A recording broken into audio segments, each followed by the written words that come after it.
नमस्कार दोस्तों, मेरा इस YouTube चैनल पे आप सभी का स्वागत है। दरअसल आज हम बात करने वाले हैं भारत के कुछ ऐसे अनसुने नायकों के बारे में जिनका जिक्र इतिहास में कम ही हुआ है।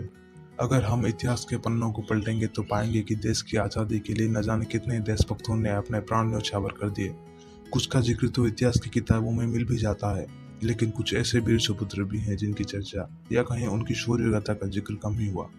समय के साथ उनके योगदान को उतनी जगह नहीं मिली, लेकिन अगर उनकी देश के लिए त्याग की कहानी सुनेंगे तो आपका सीना गर्व से चौड़ा हो जाएगा।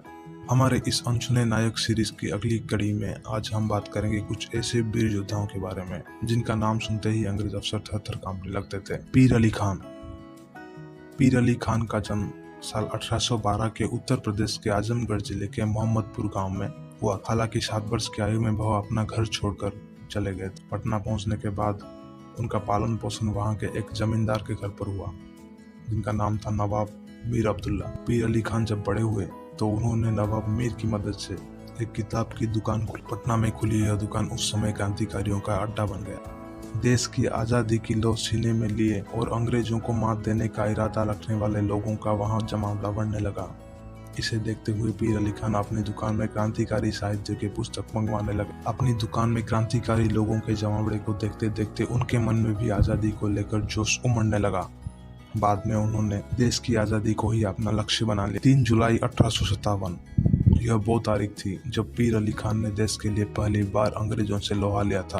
क्रांतिकारियों के साथ पीर अली ने पटना के एक प्रशासनिक भवन पर हमला कर दिया। यह हमला विलियम टेलर पर किया गया था, जो उस समय पटना की कमिश्नर हुआ करता था। टेलर तो बच गया, लेकिन डॉक्टर लॉयल मारा गया। लॉयल अफीम एजेंट का प्रमुख सहायक था। अंग्रेजों के हमले में क्रांतिकारी भी कई थे जिनकी मौत हुई थी। कहा जाता है कि पीर अली खान ने अंग्रेजों के खिलाफ कई पर्चे और कोडेड संदेश भिजवाए थे, लेकिन अंग्रेजों को इसकी भी भनक लग गई थी। पटना में प्रशासनिक भवन में हमले के बाद पीर अली खान अपने 33 लोगों के साथ गिरफ्तार हुए थे। उस वक्त का डिप्टी मजिस्ट्रेट मौलाना ने पीर अली के घर और उनकी दुकान की तलाशी ली। वहां से उन्हें कुछ घातक हथियार और चिट्ठियां मिली थी। हमले से संबंधित यह सबूत पर्याप्त थे। 33 में से 21 लोगों को एक ही दिन पेड़ के सहारे फांसी पर चढ़ा दिया गया। पीर अली खान को छोड़ दिया गया क्योंकि विलियम टेलर उनसे कुछ जानकारी चाह रहा था। अंग्रेजों को लगा कि फांसी की सजा सुनाते ही पीर अली खान डर जाएगा, लेकिन ऐसा हुआ नहीं। फांसी की सजा सुनाने के बाद पीर अली को अकेले पूछताछ के लिए बुलाया गया। फांसी की जगह बरी करने के सवाल पर पीर अली ने कहा कि कुछ मामलों में जीवन बचाना अच्छा होता है, लेकिन कुछ मामलों में इसे खो देना ही अच्छा होता है। झलकारी बाई। झलकारी बाई का जन्म 22 नवंबर 1830 को झांसी में हुआ था। झलकारी बाई भारत की सबसे सम्मानित महिला सैनिकों में से एक हैं, जिन्होंने 1857 के विद्रोह में महत्वपूर्ण भूमिका निभाई थी। सुधब सिंह झलकारी बाई के पिता थे, जिन्होंने झलकारी को घुड़सवारी और तलवारबाजी का प्रशिक्षण दिया था। उनके पिता ने उन्हें एक लड़के के रूप में पाला था। झलकारी के जन्म के बाद उनके मां की देहांत हो गया था। उनके मां के निधन के बाद घर की सारी जिम्मेदारी झलकारी बाई पर आ गई। उन्होंने कोई भी स्कूली शिक्षा प्राप्त नहीं की थी, क्योंकि उनका जन्म एक ग्रामीण क्षेत्र में हुआ था। हालांकि उनके पिता ने उन्हें प्रशिक्षित किया था, जो एक वीर योद्धा के लिए पर्याप्त था। झलकारी बाई ने हथियार चलाने का प्रशिक्षण प्राप्त किया, चूंकि वहां आए दिन लूटपाट और डकैती होती रहती थी, जिसके लिए झलकारी बाई ने लोगों की सुरक्षा के लिए युद्ध करने का जौहर उठाया। एक दिन जब उन्होंने देखा कि एक छोटी बच्ची जंगल में जानवरों को चराने के लिए जा रही है, तभी वहां एक तेंदुआ आ जाता है और बच्ची पर हमला करता है। उसी समय झलकारी ने तेंदुए के साथ लड़ाई करते हुए तेंदुए को मार गिराया। इसके चलते झलकारी बाई अपने क्षेत्र में काफी लोकप्रिय हुई। जल्द ही उनकी शादी रानी लक्ष्मीबाई के तोपखाने के अधीक्षक पूरन सिंह से हुई। यह वो पूरन सिंह थे जिन्होंने झलकारी बाई को झांसी की रानी लक्ष्मीबाई से मिलवाया था। उसके बाद झलकारी बाई रानी लक्ष्मीबाई की महिलाओं की सेना में शामिल हो गई। रानी लक्ष्मीबाई के महिला सेना में शामिल होने के बाद झलकारी बाई ने युद्ध के सभी पहलुओं में विशेषज्ञता हासिल कर ली थी। बहुत जल्द झलकारी बाई रानी लक्ष्मीबाई की महिला सेना दुर्गा दल की अध्यक्ष बन गई और सेना की कमान संभाली।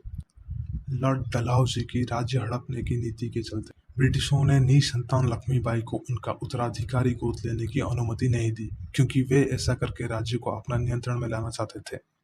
हालांकि ब्रिटिश की इस कार्रवाई के विरोध में रानी के सारी सेना, उनके सेना नायक और झांसी के लोग रानी के साथ खड़े रहे और उन्होंने आत्मसमर्पण करने के बजाय ब्रिटिशों के खिलाफ हथियार उठाने का संकल्प लिया। अप्रैल 1857 के दौरान लक्ष्मीबाई ने झांसी के किले के भीतर से अपने सेना का नेतृत्व किया और ब्रिटिश और उनके स्थानीय सहयोगियों द्वारा किए गए कई हमलों को नाकाम कर दिया। रानी के सेनानायकों में से एक दुलेराव ने उन्हें धोखा दिया और किले का एक सुरक्षित दरवाजा ब्रिटिश सेना के लिए खोल दिया। जब किले का पतन निश्चित हो गया तो रानी के सेनापतियों और झलकारी बाई ने उन्हें कुछ सैनिकों के साथ किला छोड़कर भागने की सलाह दी। तब बहुत झलकारी बाई थी जिन्होंने रानी लक्ष्मीबाई को भागने में मदद की थी। रानी लक्ष्मीबाई ने अपने घोड़े पर बैठे और कुछ विश्वस्त सैनिकों के साथ झांसी से दूर निकल गई। झलकारी बाई ने लक्ष्मीबाई की तरह कपड़े पहने और झांसी की सेना की कमान अपने हाथ में ले ली। जब झांसी के किले को जनरल ह्यूज रोज की सेना द्वारा घेर लिया गया था, तब झलकारी बाई ने एक योजना के अनुसार रानी लक्ष्मीबाई का भेष बदलकर किले के सामने के गेट पर सेना की एक टुकड़ी के साथ सामना किया, ताकि दुश्मन उनके साथ लड़ाई करते रहे और दूसरी तरफ रानी लक्ष्मीबाई किले से सुरक्षित भाग सके। दरअसल वे लक्ष्मीबाई की हमशक्ल भी थी, इस कारण शत्रु को गुमराह करने के लिए वे रानी के वेश में भी युद्ध करती थी। सब कुछ योजना के अनुसार चल रहा था। रानी लक्ष्मीबाई किले से सुरक्षित बाहर निकल गई और ब्रिटिश सेना देखती ही रह गई। इसके बाद झलकारी बाई ने किले के बाहर निकल ब्रिटिश जनरल ह्यू रोज के शिविर में उससे मिलने पहुंची। ब्रिटिश शिविर में पहुंचने पर उन्होंने चिल्लाकर कहा कि वो जनरल ह्यू रोज से मिलना चाहते हैं। रोज और उनके सैनिक प्रसन्न थे कि न सिर्फ उन्होंने झांसी पर कब्जा कर लिया है, बल्कि जीवित रानी भी उनके कब्जे में है। जनरल रोज, जो उसे रानी समझ रहा था, उसने झलकारी बाई से पूछा कि उसके साथ क्या किया जाना चाहिए। तो इसके विपरीत झलकारी बाई ने उत्तर दिया कि मुझे फांसी दो। जनरल रोज झलकारी का साहस और उसकी नेतृत्व क्षमता से बहुत प्रभावित हुआ और झलकारी बाई को रिहा कर दिया गया। इसके विपरीत कुछ इतिहासकार मानते हैं कि झलकारी बाई इस युद्ध के दौरान वीरगति को प्राप्त हुई। एक बुलंदखंड किंवदंती है कि झलकारी के इस उत्तर से जनरल ह्यू रोज दंग रह गया और उसने कहा कि यदि भारत की 1% महिलाएं उसके जैसा हो जाएं तो ब्रिटिश को जल्द ही भारत छोड़ना पड़ेगा। खुदीराम बोस का जन्म 3 दिसंबर 1889 को पश्चिम बंगाल के मेदिनीपुर जिले के बहुबेनी नामक गांव में कायस्थ परिवार में बाबू त्रिलोकनाथ बोस के यहाँ हुआ था। उनकी माता का नाम लक्ष्मीप्रिया देवी था।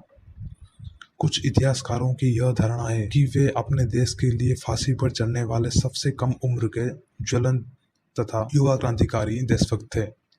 लेकिन खुदीराम से पूर्व 17 जनवरी 1872 को 68 कुकाओं के सार्वजनिक नरसंहार के समय 13 वर्ष का एक बालक भी शहीद हुआ था। उपलब्ध तथ्यानुसार उस बालक को, जिसका नंबर 50वां था, जैसे ही उसे तोप के सामने लाया गया, उसने लुधियाना के तत्कालीन डिप्टी कमिश्नर रावण की दाढ़ी कसकर पकड़ ली और तब तक नहीं छोड़ी जब तक उसके दोनों हाथ तलवार से काट नहीं दिए गए। बाद में उसे उसी तलवार से मौत के घाट उतार दिया गया। बालक खुदीराम के मन में देश को आज़ादी करने की ऐसी लगन लगी कि 9वीं कक्षा के बाद ही पढ़ाई छोड़ दी और स्वदेशी आंदोलन में कूद पड़े। स्कूल छोड़ने के बाद खुदीराम रेवोल्यूशनरी पार्टी के सदस्य बने और वंदे मातरम पैम्फलेट वितरित करने में महत्वपूर्ण भूमिका निभाई। 1905 में बंगाल के विभाजन के विरुद्ध चलाए गए आंदोलन में उन्होंने भी बढ़ चढ़कर भाग लिया। सन 1905 लॉर्ड कर्जन ने जब बंगाल का विभाजन किया तो उसके विरोध में सड़कों पर उतरे अनेकों भारतीयों को उस समय के कलकत्ता में मजिस्ट्रेट किंग्सफोर्ड ने क्रूर दंड दिया। अन्य मामलों में भी उसने क्रांतिकारियों को बहुत कष्ट दिया था। इसके परिणाम स्वरूप किंग्सफोर्ड को पदोन्नति देकर मुजफ्फरपुर में सत्र न्यायाधीश के पद पर भेजा। युगांतर समिति के एक गुप्त बैठक में किंग्सफोर्ड को ही मारने का निश्चय हुआ। खुदीराम को एक बम और पिस्तौल दी गई। प्रफुल्ल कुमार को भी एक पिस्तौल दी गई। मुजफ्फरपुर में आने पर इन दोनों ने सबसे पहले किंग्सफोर्ड के बंगले की निगरानी की। उन्होंने उसकी बग्गी तथा उसकी घोड़े का रंग देख लिया। खुदीराम तो किंग्सफोर्ड को उसके कार्यालय में जाकर ठीक से देख भी आए। 30 अप्रैल 1908 को ये दोनों नियोजित काम के लिए बाहर निकले और किंग्सफोर्ड को बंगले के बाहर घोड़ा गाड़ी से उसके आने की राह देखने लगे। बंगले की निगरानी हेतु वहां मौजूद पुलिस के गुप्तचरों ने उन्हें हटाना भी चाहा, परंतु वे दोनों उन्हें योग्य उत्तर देकर वहीं रुके। रास्ते में बहुत अंधेरा था। गाड़ी किंग्सफोर्ड के बंगले के सामने आते ही खुदीराम ने अंधेरे में ही आने वाली बग्गी पर निशाना लगाकर जोर से बम फेंका। हिंदुस्तान में इस पहले बम विस्फोट की आवाज उस रात 3 मील तक सुनाई दी थी और कुछ दिनों बाद तो उसकी आवाज इंग्लैंड तथा यूरोप में भी सुनी गई, जब वहां पर इस घटना की खबर ने तहलका मचा दिया। यूं तो खुदीराम ने किंग्सफोर्ड की गाड़ी समझकर बम फेंका था, परंतु उस दिन किंग्सफोर्ड थोड़ी देर से क्लब से बाहर आने के कारण बच गया। इत्तेफाक से गाड़ियां एक जैसे होने के कारण 2 यूरोपीय स्त्री की जान चली गई। खुदीराम तथा प्रफुल्ल कुमार दोनों उसी रात नंगे पैर भागते हुए गए और 26 मील दूर स्थित बेनी रेलवे स्टेशन पर जाकर ही विश्राम किया। अंग्रेज सिपाही उनके पीछे लग गई। जैसे ही बेनी रेलवे स्टेशन पर खुदीराम पहुंचे, वहां मौजूद 2 सिपाही कर्मी जिनका नाम फतेह सिंह और सेब पार्षद थे, उन्हें खुदीराम के चाल चलन पर तब शक हुआ जब वो किसी चाय की दुकान पर पानी मांग रहा था। साथ ही उसके मैले कपड़े और थकान की वजह। इतना कुछ देखने पर वे उनके नजदीक गए। उन्होंने खुदीराम से कुछ सवाल पूछे। कई जवाब ठीक से ना मिलने से दोनों का शक गहरा होता गया। उन्होंने उसको झपट लिया। खुदीराम ने खुद को छुड़ाने की काफी प्रयास किया, लेकिन वो विफल रहे और आखिरकार पकड़ लिया गया। इधर दूसरी ओर अपने सहकर्मी खुदीराम से बिछड़ने के बाद प्रफुल्ल कुमार काफी दूर तक भागने में कामयाब रहे। तकरीबन दोपहर के वक्त एक व्यक्ति त्रिगुण चंद घोष, जिन्होंने प्रफुल्ल कुमार को अपनी ओर भागते हुए देखा, उन्हें बमबारी की घटना के बारे में जानकारी मिल चुकी थी और वे समझ चुके थे कि यह शख्स उन क्रांतिकारियों में से है। उन्होंने उसे पनाह देने का फैसला किया। उसी रात वो खुद प्रफुल्ल के साथ रेलवे स्टेशन कलकत्ता छोड़ने निकले। हावड़ा के नजदीक आने के बाद ब्रिटिश सब इंस्पेक्टर बनर्जी भी उसी ट्रेन में सवार थे। कुछ देर बाद उन्हें प्रफुल्ल के असलियत के बारे में पता चला।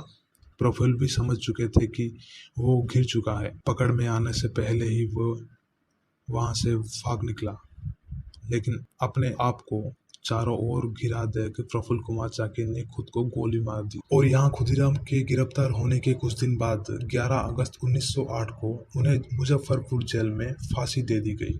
मुजफ्फरपुर जेल में जिस मजिस्ट्रेट ने उन्हें फांसी पर लटकाने का आदेश सुनाया था, उसने बाद में बताया कि खुदीराम बोस एक शेर की बच्चे की तरह निर्भीक होकर फांसी के तख्ते की ओर बढ़े थे। जब खुदीराम शहीद हुए थे तब उनकी आयु मात्र 18 वर्ष थी।